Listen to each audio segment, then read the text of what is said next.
on finit quelques pièces et après il y a... Le calcium, c'est comme du gypse, des fois on dit des fois c'est des chapes en plate, ce qui n'est pas vrai.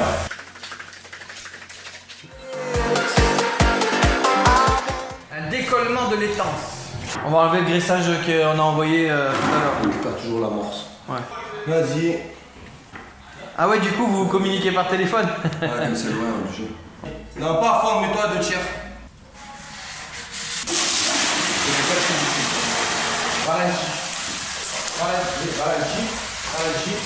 Ralentis. Un poil plus fort. Là, voilà. Nickel. Allez, vas-y, viens. Je fais les pieds qui la mettent, qui l'amorce pas. Ah ouais, quand on disait c'est de la ultra fluide, c'est de la ultra fluide. Hein. Oh là là, t'as même pas besoin de te prendre la tête. Il est autoplaçant le truc là. De toute façon, on a dit que c'était une chape fluide qui ressemble plus à un genre de ragréage. C'est une chape toute partie qui peut être dans la cave. Ouais, parce que pour ça que tu disais qu'en fait on peut partir de 0,8 quoi. 0,8 mm. Bah là je comprends mieux là. Jusqu'à 20 sur certains isolants. Et après, ça veut dire que les centrales béton qu'ils font, faut pas qu'elles aient un sable trop épais quoi à la base. Parce que comme ça dépend de la région. Les sables sont validés en général. Les sables sont validés, ok. Ils peuvent pas mettre, ils nous envoient le sable qu'ils utilisent et nous on valide qu'il correspond bien et il fonctionne bien avec une formulation. Ouais. Parce que par région, c'est pas les mêmes sables locaux quoi. D'où la nécessité de valider les sables. Ah mais c'est bien parce que du coup ça envoie rien sur les murs ça. Parce que, Puis là tu forces pas en plus. C'est comme il faut. Voilà. Coupe 2 secondes. Ouais. Eh franchement ça te facilite la vie quand même de pas avoir à forcer là. Ouais. C'est une impression que tu forces pas. Mais c'est lourd quand même. Il y a du bois. Ah non. Du coup on finit quelques pièces et après il y a le mec qui va venir à la barre. Voilà, derrière moi il va se tout.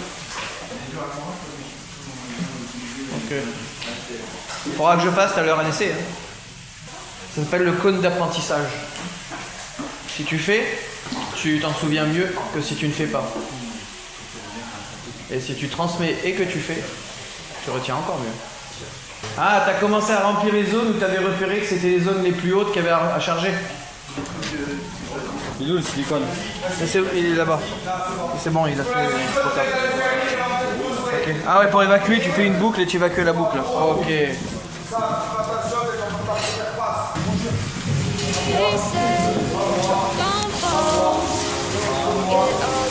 Stop, c'est bon. Don't blink, don't run, don't turn left or turn right or look straight at the sun. My mind's going in circles, I'm trying to fight it. Getting these voices inside to stay quiet. Gone to the place where all this began. Just start again. Oh, you won't see the light until the dawn breaks. No. On a combien de retraits au séchage? Parce que là, je vois que tu mets juste sous la pige. Nickel. On a une grippe, c'est infime le retrait. Il n'y a pas de retrait. Il n'y a pas de retrait quasiment. C'est infime. Comparé au ciment, il n'y a rien à voir. Parce que là, je me dis, tu vois, son réglage, tu l'as fait nickel sous la platine. Ben, je me dis, oui, mais après séchage avec le retrait. Mais bon, c'est vrai combien on avait dit, il y avait de l'eau, mais en fait, le produit en lui-même, c'est 95% de... C'est du liant recyclé, c'est du anhydride, c'est du sulfate de calcium. Et qui a la propriété de ne pas avoir de retrait en fait. Donc, que ce soit dans les grandes longueurs ou dans l'épaisseur, il y a le retrait et un fil comme disait Romain.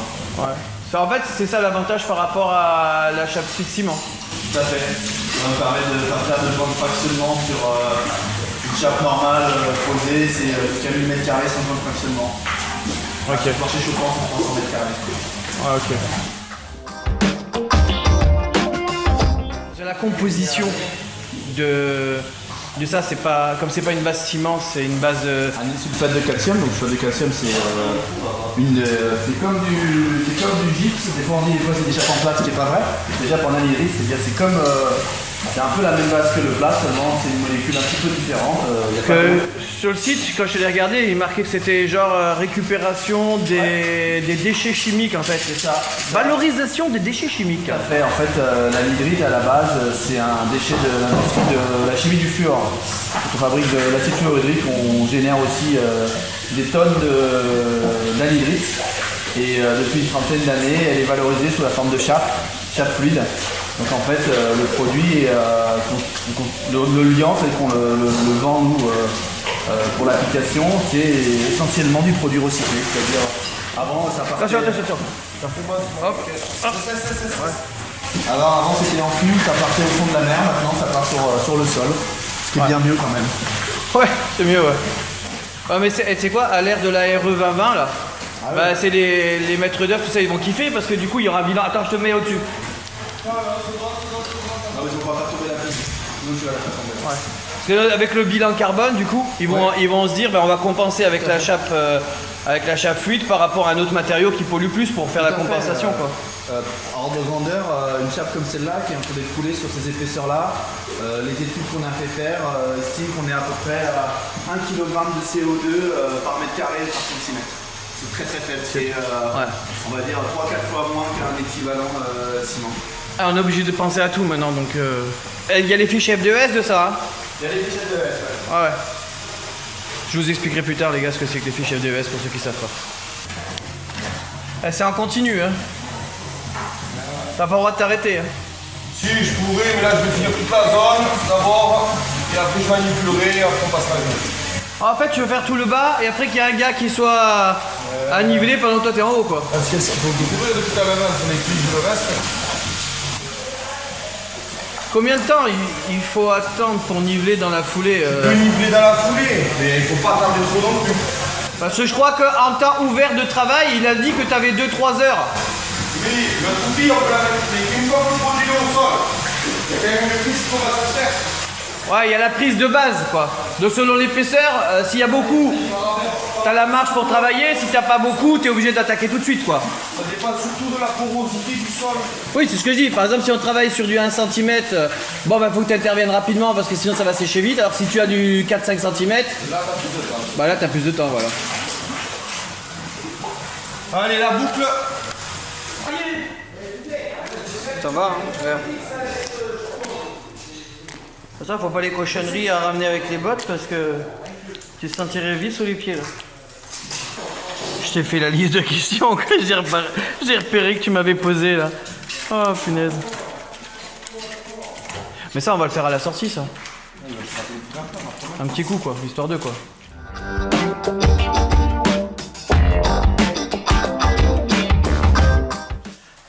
Avec le balai, normalement, c'est genre une passe dans un sens et une passe dans l'autre, quoi. C'est tout ça qu'il faut croiser. Tu tapes ta première passe dans le sens de la largeur et ta deuxième passe dans le sens de la longueur. Mais je te dis, le balai, ça fait plus de 10 ans qu'on a supprimé le balai. Bah, c'est pas ça, j'en ai parlé au fabricant de la chape fluide, là. Ouais. Et oui, eux, ils ont dit que bah, maintenant, c'était plus forcément recommandé, quoi. Enfin, en tout cas, dans le leur, parce que bah, c'est pas la même composition, quoi. Tout le monde, parce qu'en fait, le truc qu'il y avait, c'est qu'il y avait des chapistes qui utilisaient que le balai. Et le balai, ça sert à débuler. Donc finalement, ils avaient une chape qui était débulée, mais pas plane. Ah bah maintenant ils aimaient bien la peau d'orange, tu sais, là, pour les carleurs. Ah, c'est surtout qu'ils voulaient pas se faire chier à sortir plusieurs outils.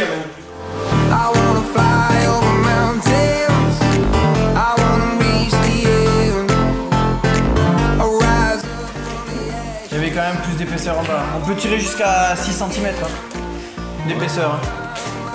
Ça va, c'est large quoi. La moyenne des chapes c'est 4-5 cm. Hein. Donc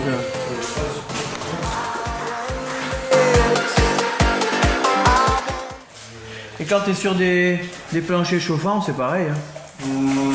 Ça dépend quel produit. Alors, sur le plancher chauffant, la livrite, la normale, celle qui va sur le plancher chauffant, il faut 3 cm sur le tuyau. Donc, on fait des. Si le sol est vraiment plan, on fait des chapes de 5. Ouais, mais ça, le travail sera le même, quoi. C'est pas parce que tu es sur des plots polystyrène que. N'importe quelle chape, c'est toujours le même fonctionnement de travail. Ouais. Je crois que c'était la Thermio Plus qui était plus utilisée sur les planchers chauffants par rapport à la montée en température, chaud-froid quoi. Ouais, c'est un peu plus utilisé là. Hein? La Thermio est un peu plus utilisée là. Ouais. Bah, c'est par rapport au transfert de la conductivité thermique, chaud et froid quoi, pour les planchers rafraîchissants quoi. C'est le même produit.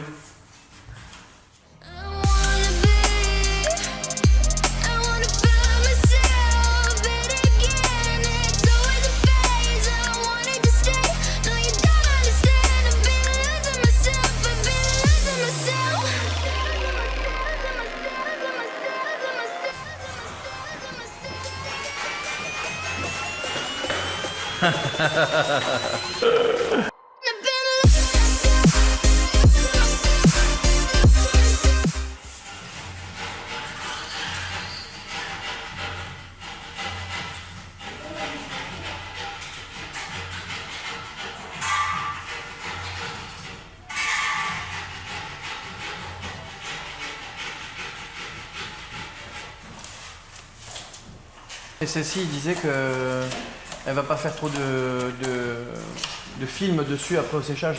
Normalement, elle ne fait pas de défense. Ouais. Ça évitera que le gars il sorte la ponceuse à tout va quoi. Voilà. Sinon.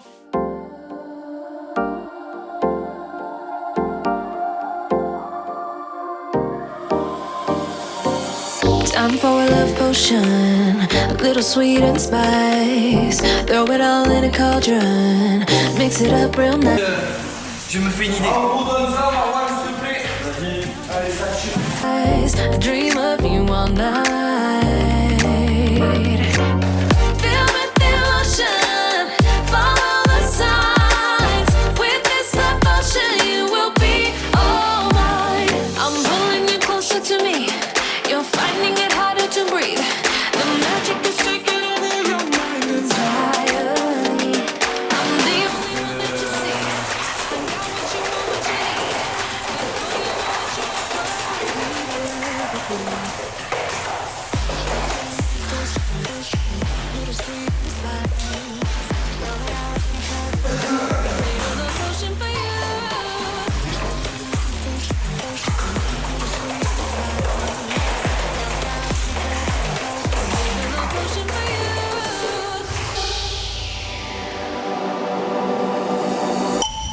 This is the moment, no turning back.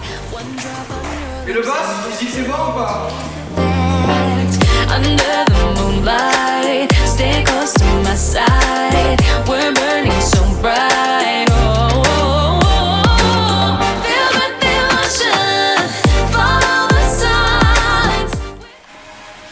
Qu'est-ce que t'en penses mon chef? Bien fait le boulot ou pas? Ouais, c'est pas mal. C'est pas mal? Tu l'embauches ou pas? Non, mon chien, c'est un grand mot. On n'a pas de produit de cure à mettre là-dessus. Non. Donc pas de produit de cure, on laisse 48 heures comme ça. On va mettre un petit rubaliste pour empêcher que les gens ils marchent dessus pendant au moins 3 jours. On va mettre l'autocollant de chantier après. Quoi? J'ai un autocollant de chantier, on va le mettre. Je vais le chercher, comme ça on va voir ce que c'est et Ah, il y a une. Il y a. Bouge pas, laisse comme c'est. je vais le chercher. Il y a un Touche autocollant pas, de touche chantier à pas. mettre. Il est où le deuxième morceau de joint?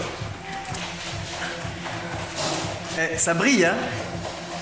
C'est-à-dire que là, les petits coups de barre éventuellement qu'on pourrait voir, ils vont partir ensuite là quand ça va commencer à se placer tout seul. Et là, tu vois, toi, tu vois un coup de barre. Oui, mais au sol. Sur la planimétrie, t'en auras que dans l'ombre. De toute façon, après, le carreleur, s'il veut créer plus d'accroche, Ah mais là, bon, si on veut faire de la forme. normal quoi, voilà. Mais ça, même si c'est lisse, tu peux quand même faire le plus important, c'est qu'il n'y ait pas un décollement de l'étanche. Bah, le pelliculage. Voilà, ça. Ouais, mais il n'y en aura pas ici parce qu'il est inclus dans le produit. Le carreleur, par contre, là, on lui dit de revenir dans. On a mis 2,5, 3 là. On lui dit 3 c'est semaines, c'est bien là. 3 semaines, voilà. Une semaine par centimètre. Voilà. Et hier, le commercial, il disait que ça pouvait même sécher plus vite. Là, parce qu'on a des rades sur les Et on n'a pas besoin de mettre d'extracteur d'humidité. d'humidité. Non, oui. Ça va, j'arrive de descendre, on remet direct dans le camion.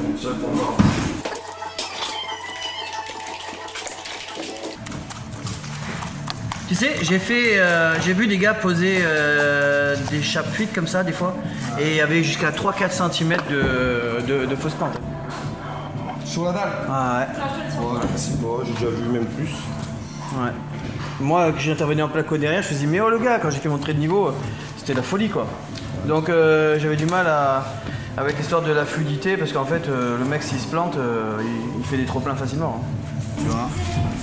Donc là, On renseigne ce qu'on a coulé, la date du coulage, qui l'a coulé.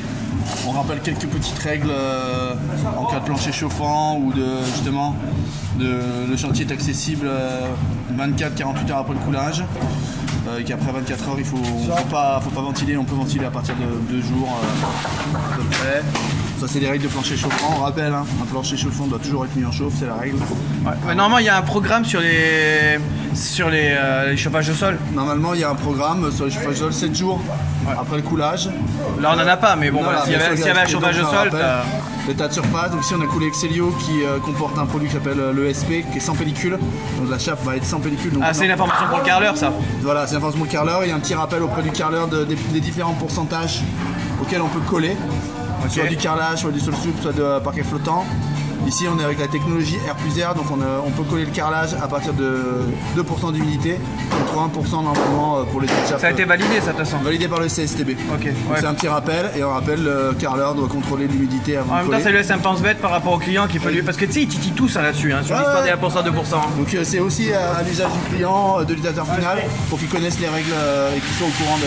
On va mettre un deuxième scotch en dessous, là, je crois. on va mettre un peu. Ok. On est bon là, on a fini là. Bon, on va passer au nettoyage. Heureusement qu'on a mis là quand même la bâche dessous pour les petites éclaboussures.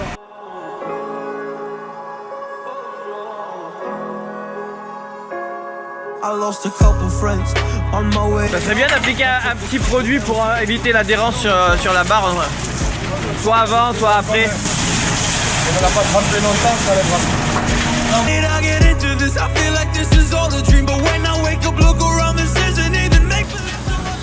Consignation pour les touristes du week-end. Le client qui veut monter voir ce qui a été fait et qui va mettre les pieds dedans. Ah, il dit 3 jours avant de pas mettre les pieds dessus. Hein.